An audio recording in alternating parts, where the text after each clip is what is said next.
Hello and welcome to Money, Money, Money. I'm Sumaira Abdi. As India celebrates 75 years of independence, CNBC-TV18 has pledged to conduct a month-long awareness program on importance of long-term financial planning and wealth creation. Today, we focus on those who are just getting started in their careers. Savvy young Indians in their 20s and 30s have been flocking to the stock market in droves over the last 2 years.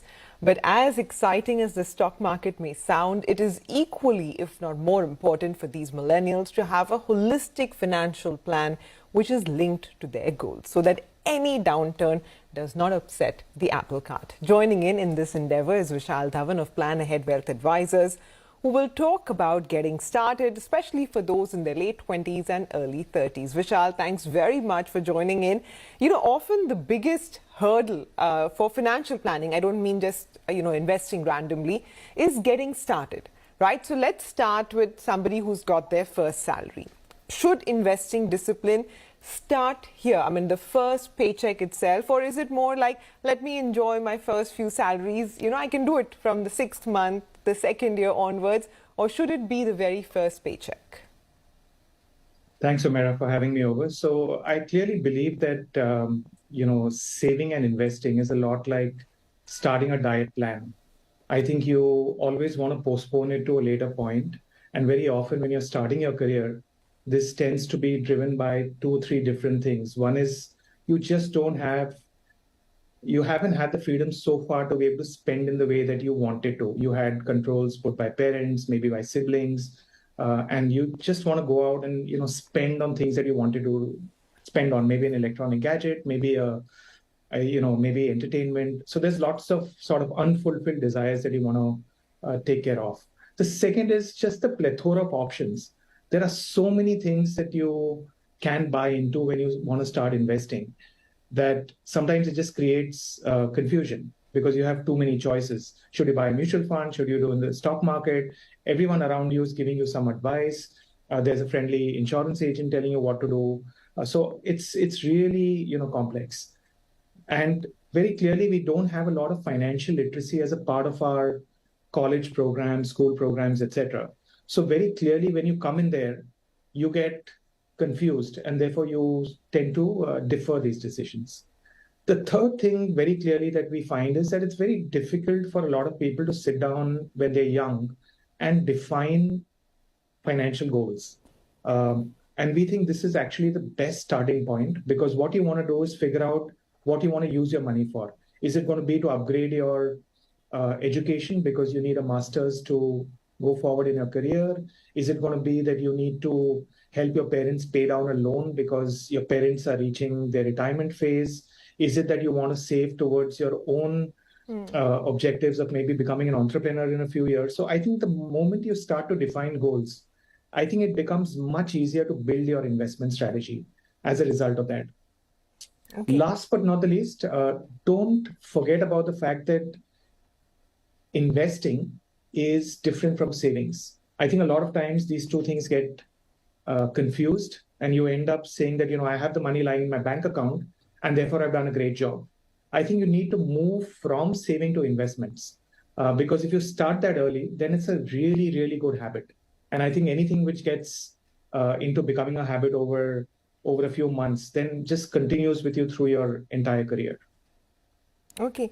So Vishal, what should the first portfolio look like? So I think, again, you start off with your goals. You have to be very clear that your goals need to define your investment strategy. It should not be tax planning. It should not be what your friend is doing. It should not be what you've read somewhere saying that this is a place where you can invest in and make maybe great returns. The first place you start off is trying to say, okay, how much do I want to really save? There are lots of very scientific ways to do it. But I think for a lot of people who are starting off, they want to do it in a manner where they use some thumb rules. So for example, there is a 50-30-20 thumb rule, which gets used very often, where you actually use 50% of your income on what you actually need to do or need to spend on. You have another 30% which goes to places which are desires, wants, that sort of space. And then you put the balance 20-30%, which is left over, into investments. Now, once you've done that, your first portfolio needs to be driven once again by the goals that you have. So if you need the money, let's say after a year, because you're only going to take a year before you go to study, and you're going to use this as either the entire fee is going to come out of here, or it's going to become the down payment for an education loan, then you don't want to go into areas like the stock market, because clearly equities are not designed for very short investment horizons. You may deliberately use fixed income sort of instruments, debt mutual funds, bank deposits, those kind of instruments, simply because your goal is dictating your investment strategy. If you're one of those people who are very lucky, you have parents who are already wealthy, this is really your money, you can decide what you want to do with it, then we would strongly suggest that you start saving for your long-term goals right away. Because what you want to do is get to a point where you have financial freedom quickly.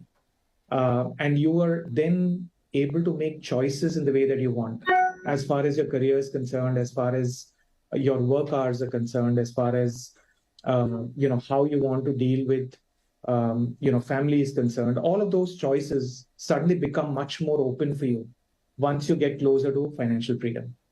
Okay. But Vishal, the second big hurdle that comes is that, you've made your first portfolio, but most people let it be, thinking that, there's barely any increase in salary. So let this portfolio continue as is, right? But is it equally important to, let your investing corpus also keep pace with whatever, your salary has increased by, and how do you do it? It's absolutely critical. So I think just the way your salary is going up, you also want to ensure that your savings rate goes up. And the best way to do this is to automate it. So effectively what happens is, let's say your salary goes up by 10%, and you're saving through, let's say, an SIP or a recurring deposit. Try to ensure that a large part of that 10% automatically goes back as a top up in terms of your investment plan. I think there is a tendency to sort of expand your expenses as your income goes up. But I think you need to be measured. Just ensure that at least half of the increase in compensation that has happened actually goes towards increasing your investments, and the other half can go and take care of inflation, plus some lifestyle changes that you might want to consider, but do that very prudently. Okay. But in most cases, when people are just about getting started in their lives, even if you count only the most important expenses, those expenses keep outweighing whatever is your inflow, right? So you may have clever budgeting, but despite that, most people are just left to play catch up, at least in the first few years, right? How do you sort of reconcile this to a more manageable situation? So I think a large part of this is, definition of necessity and wants. I think very clearly, across generations, this definition has also changed. And I think it's important to keep in mind that when you are sitting down and doing budgeting, you define what's the necessity for yourself.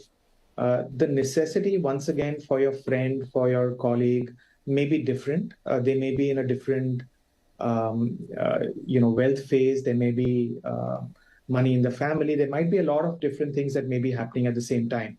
So you need to define what is your list of necessities very clearly. And the only way to define it is actually to sit down and create an Excel sheet or write it down on a piece of paper, saying that for me, this is my necessity and this is how I want to take care of it.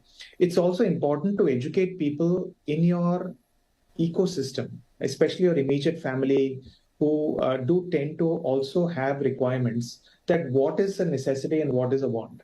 I think once you've done that very clearly and everyone's gradually coming around to the same page, I think you start to find it so much easier to make this happen, because you then don't overspend, you invest regularly, and the whole cycle then becomes a very virtuous cycle. And of course, like always, like I mentioned multiple times, ensure that you have goals. The moment you have goals, you have timelines with it, you have amounts for those goals attached to it. And because you have all that in place, it now becomes easier for you to decide that when I'm choosing not to spend that money today, this is the benefit that will come to me at a certain point in time because I have a well-defined goal. And I think that's what really gets people very, very motivated to continue on this journey because they can see the end goal in place and the benefits that could accrue through that process. Yeah, that's true, actually. And, resurgent India, which is seeing ever expanding middle class, has a lot of rising aspirations. And it's today more important than ever, especially since we've come out after 2 years of a pandemic, to keep those aspirations in check. We, like, Vishal said, we must be very, very certain between wants and needs. We're going to take a very quick break. But on the other side, we're going to have, more aspects to this conversation. What about if you have irregular income, if you're in a startup, or, for example, you want to retire early? Can you plan for it already? All of that is lined up next. Stay tuned.